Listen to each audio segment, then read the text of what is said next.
안녕하십니까, 정인태입니다. 사이비 교주가 되는 방법에 대해서 말씀을 드리겠습니다. 자, 사이비 교주가 되라고 말씀드리는 게 아니라 조심하라는 차원에서 말씀을 드리는 것입니다. 사이비 교주가 되기 위해서는 일단은 본인이 일반 사람들보다 아주 우월한 위치에 있어야 돼요. 그러기 위해서는 본인을 신격화를 시키는 거죠. 또는 차별화를 시키고 신비화를 시키는 것입니다. 그래서 본인이 처녀의 몸에서 나왔다든지 동정녀에서 나왔다든지 이런 말들을 남발하게 되고, 뿐만 아니라 재림예수다 또는 미륵불이다, 정도령이다, 예정된 구세주다, 메시아다, 이러한 것들을 끊임없이 말을 해야 한다라는 거죠. 그런데 그냥 막 떠들어 버리면은 사람들이 인정을 안 하죠. 그렇기 때문에 자기를 믿을 수 있는 소수의 무리라도 일단은 신봉하고 따를 수 있는 부역자들이 있어야 돼요. 그래서 이 신봉하고 따르는 부역자들이 진짜 믿는 경우도 있고 그냥 같이 부역하면서 사기치는 경우도 있습니다. 우리가 3회 법칙이라는 게 있죠. 혼자서 저기 봐라 그러면 사람들이 관심 없는데, 두 사람이 저기 봐라 그러면 조금 관심을 가져요. 근데 3명 이상 저기 봐라 그러면은 많은 사람들이 관심을 갖는다라는 것입니다. 그래서 교주는 끊임없이 암시를 합니다. 본인이 재림예수인 것처럼, 미륵불인 것처럼, 구세주 또는 이 구원자인 것처럼 계속해서 암시를 줍니다. 그렇게 해가지고 어느 날 사람이라는 것은 플라시보 효과라는 게 있어요. 그래서 예를 들어서 가짜 약인데도 의사가 이 약을 먹으면 많이 좋아질 거예요 라고 처방을 했는데, 그런데 정말 효과가 나타나는 거예요. 이거 과학적으로 증명이 됐습니다. 그래서 이것을 왜 이런 상황이 일어나는가, 우리가 뭔가를 굉장히 긍정적으로 신뢰하고 또 강렬하게 신뢰하면은 인간의 내부에서 그런 자기 치료 에너지가 발산이 되는 거거든요. 이런 걸 이용하는 거죠. 그래서 나에게 능력이 있는데 그 능력이 이제 치료의 능력이다, 그리고 또 예언의 능력이다 해가지고 말을 막 남발하는 겁니다. 예를 들어서 대통령이 누가 될 거다 이런 식으로 해요. 근데 그 우리나라 대통령 같은 경우는 딱 2명이에요. 이 2명 50%입니다. 50% 5대5기 때문에 말을 막 남발해 놓으면 이거는 이렇게든 저렇게든 맞아 떨어져 버리는 거거든요. 틀린 거는 상관이 없어요. 맞는 게 하나 걸려들면은 그거 가지고 계속 알리는 겁니다. 로또 판매 업체가 보면은 거기서 수만 명이 다 당첨이 안 됐어요. 어쩌다 한 명 당첨되면 그걸 계속 홍보하는 거죠.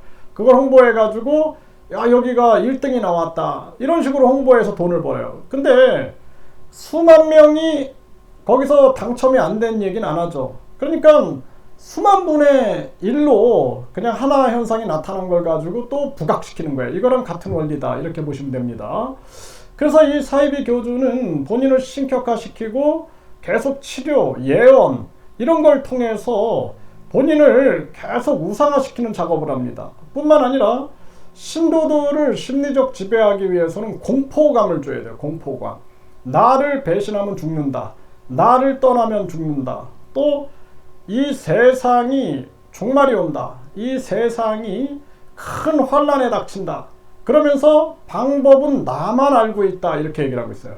그래서 내게 오는 자들은 살 수 있고 그렇지 않은 자들은 죽는다, 나를 떠나가거나 배신하면 죽는다, 저주를 받는다, 이런 식으로 공포와 그리고 많은 사람들의 불안정한 심리 속에서 내가 살 길, 안식처가 될 수 있다라는 것을 끊임없이 주장을 하게 되는 거예요. 이런 걸 통해서 이제 가스라이팅을 하게 되는 거죠.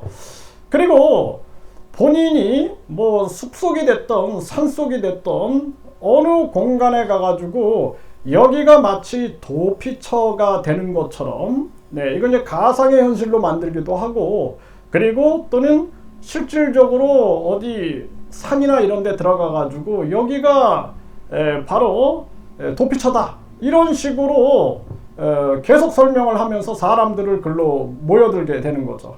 그리고 또 세상이 다 끝날 텐데 하면서 돈이 이제 목적이 돼야 되죠. 돈이 없으면 유지가 안 되니까 계속 헌금이라든지 각종 천국행 티켓이라든지 또는 본인이 각종 어떤 물건들에 대해서 마치 거기에 영험한 능력이 있는 것처럼 얘기해가지고 그 속에서 영험한 능력이 퍼져나가는 것처럼 해서 물건들을 판매해가지고 수익을 남기는 거죠. 그래서 나중에는 신도들은 다 털려요. 네, 정서도 털리고, 그리고 돈도 털리고, 직업도 털리고, 가정도 털리고, 나중에는 영혼도 털려가지고 회복 불가능한 상태가 됩니다. 그리고 이제 그쪽에 모이게 되는 거죠. 네, 여기가 피난처다 하고 이제 그쪽으로 사람들이 모이게 되면 거기서 또 뭔가 일거리를 찾아가지고 노동력을 착취해 나가는 그러한 모습이 있습니다.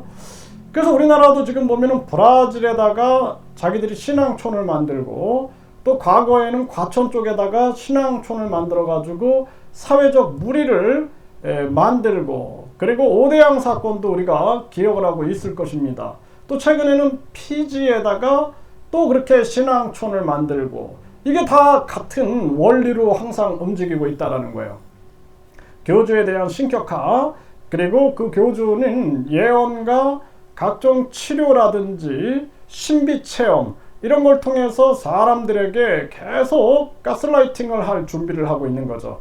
그리고 그것뿐만 아니라 자기만이 혼란과 환란을 이겨낼 수 있는 안식처가 된다. 자기를 떠나면은 다 죽는다. 이런 공포감을 계속 심어줘서 떠나지 못하게끔 만들어 버리는 것이죠. 이런 게 굉장히 위험한 거고 그 다음에 이 교주들의 유지를 위해서는 항상 돈이 있는 거예요. 돈. 그래서 목적은 돈으로 가게 된다. 나중에 보면 교주는 종교 재벌이 돼 있어요.